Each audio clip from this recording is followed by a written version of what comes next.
एक शाम प्राची टीवी पर सीरियल देख रही होती है। तभी उसकी सास वहाँ आती है। अरे सीरियल में तो ऐसे मग्न है जैसे आज रात का खाना पड़ोसी आकर बनाएंगे। मुझे पता ही नहीं था आपने अपने बेटे की शादी पड़ोस में भी की हुई है। हैं? मतलब? मतलब इस घर में सारा काम बहू ही करती है, आप तो सिर्फ खर्राटे मारती हैं। अच्छा जी, फिलहाल तो तुम आराम फरमा रही हो, चलो जाओ, ये मेरे टीवी देखने का समय है। आहा, इसीलिए मुझे भगाया जा रहा है। सॉरी, अब तो बिल्कुल नहीं जाऊंगी। प्राची की इस बात पर दोनों सास बहू के बीच टीवी रिमोट के पीछे बच्चों जैसे छीना झपटी शुरू हो जाती है, जिसके बीच श्लोक भी काम से घर वापस आ जाता है। हाँ, आज मेरी चूहे बिल्ली की जोड़ी किस बात पर झगड़ रही है? अरे तेरे बीवी मुझे टीवी ही नहीं देखने दे रही। अरे तुम्हारी मम्मी मुझे खाना बनाने के लिए फोर्स कर रही है। अरे वाह, ऐसे बेतुके रीजन पर तो बच्चे भी झगड़ा नहीं करते। अरे मुझे कुछ मत बोल, सब इसने ही शुरू किया है। हाँ हाँ, जैसे आप तो बहुत दूध की धूली है ना। अरे बस, दोनों चुप। प्राची जाओ, खाने की तैयारी करो। और माँ तुम छोड़ो, तुम्हें क्या बोलूं, शांति से अपना सीरियल देखो, मुझे दोबारा लड़ने की आवाज सुनाई नहीं देनी चाहिए। ऐसा बोलकर श्लोक वहां से चला जाता है, जिसके पीछे पीछे प्राची भी कुछ न कुछ बड़बड़ाते हुए रसोई में चली जाती है। हाँ हाँ, सासू जी को तो कुछ बोलेंगे ही नहीं, बस मुझ पर ही हुक्म चलता है, खाना बनाओ, जैसे मैं इनके घर में खाना बनाने के लिए आई हूँ।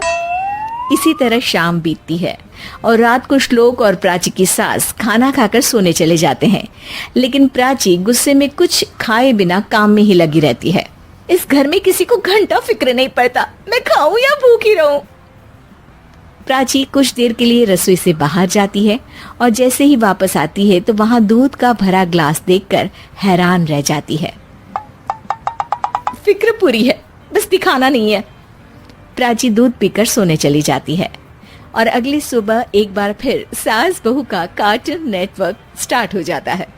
ये तुमने ही किया है। अरे अजीब जबरदस्ती है, मैं बोल रही हूँ मैंने कुछ नहीं किया। दोनों ने मिलकर पूरे घर को पागल खाना बनाया हुआ है। यहाँ कोई नॉर्मल इंसान तो रह ही नहीं सकता, इसीलिए अब पड़ोसी क्या रिश्तेदार भी घर आने से कतराते हैं। और सुन बेटे, तू भी चंगा, तेरी माँ भी चंगी, तेरी बीवी भी चंगी, रिश्तेदार। हाँ जी, आपको नहीं पता क्या, गंगाधर ही शक्तिमान है, रिश्तेदार ही। हाँ हाँ, बस समझ गया। कभी जानवरों जैसे लड़ेंगी तो कभी जुगलबंदी करेंगी। भाई मैं आप दोनों के बीच में नहीं फंसना चाहता। सास बहू की इस मनमौजी जोड़ी से परेशान होकर श्लोक अपना सिर खुजलाता वहां से चला जाता है। चलो अब मैं भी कीर्तन में जा रही हूँ। इस पर जैसे ही सास कमरे में अपना पर्स लेने जाती है तो वहां नाश्ते की प्लेट रखी देख मुस्कुराने लगती है और नाश्ता करके घर से बाहर निकलते हुए कुछ पैसे टेबल पर रख जाती है, जिसकी कुछ देर बाद सिलेंडर वाला घर आता है। ओ मोरी मैया, मैं सिलेंडर के बारे में तो बिल्कुल भूल ही गई थी। घर खर्च के सारे पैसे भी मम्मी के पास है और श्लोक से बोला तो उल्टा 4 बात सुनाएंगे। प्राची ये सोच ही रही होती है कि अचानक उसका चेहरा चमक उठता है और वो घर में आकर इधर उधर देखने लगती है। तभी उसकी नजर टेबल पर रखे पैसों पर पड़ती है, जिन्हें वो सिलेंडर वाले को दे देती है। ये सब श्लोक देख लेता है। अच्छा बेटे, इतना बड़ा घोटाला, सबके सामने मैं तेरी दुश्मन और पीठ पीछे तेरी मेरी यारी।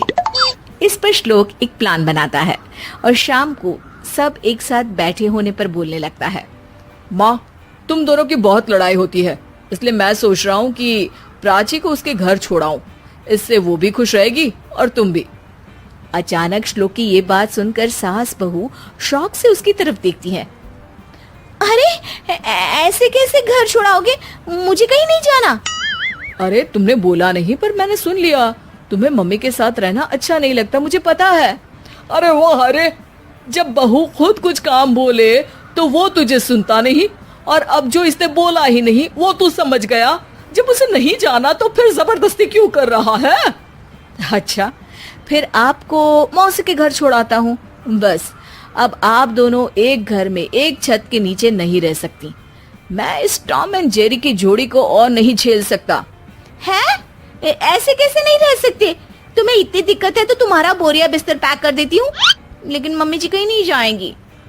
बिल्कुल यही सुनना था मुझे।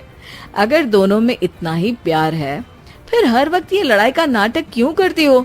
देखा मैंने कैसे माँ किचन में दूध रखती है और तुम उनके लिए कमरे में नाश्ता रखती हो, और कैसे वो पहले ही तुम्हारी दिक्कत समझकर घर में पैसे रखकर बाहर जाती है। अरे भाई, इतना ड्रामा तो डेली सोप में भी नहीं होता जितना तुम दोनों ने इस घर में फैलाया हुआ है।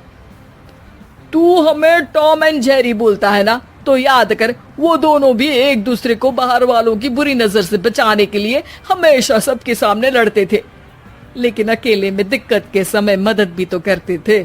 बस हमारा रिश्ता भी कुछ ऐसा ही है। और वैसे भी अगर सास बहू में तू मैं नहीं होती तो दुनिया वालों को कहानियां कैसे मिलेंगी?